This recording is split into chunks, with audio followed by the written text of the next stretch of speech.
এমন বৃষ্টির সন্ধ্যায় সামান্য সর্ষের তেল আর কাঁচা লঙ্কা মাখিয়ে মুড়ি খাওয়ার মজা শুধু আমাদের মতো গরিব মানুষরাই বোঝে। বুঝলি তো? কেমন লাগছে তোর? খুবই ভালো লাগছে ঠাকুমা। তুমি একদম ঠিক বলেছো।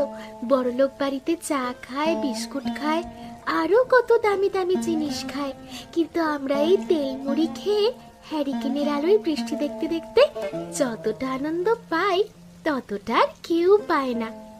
তাও তো তুই জানিস না, এখন চারিদিকে কত আলো হয়েছে।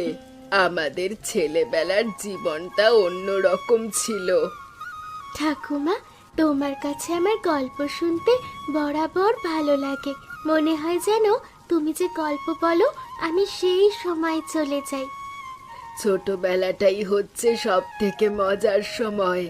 এই সময়টা চলে গেলে বড় হলে বারবার এই দিনগুলোর কথা মনে পড়বে। ঠাকুমা, তোমাকে একটা কথা বলবো? কি বল। আমি আরো অনেকের কাছে তো মুড়ি মাখা খেয়েছি এরকমই, কিন্তু তোমার হাতের স্বাদটাই আলাদা।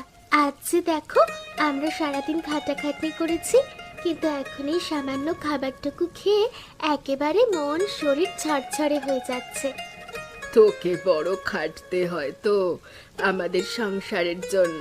কি করব বল, তোর ঠাকুমা তো গরিব মানুষ, তাই তোকে একটু আদর যত্ন করেও রাখতে পারে না। তোর বাবা মা রেখে গিয়েছিল তোকে, হয়তো ভেবেছিল তুই যে সুখে শান্তিতে থাকবি।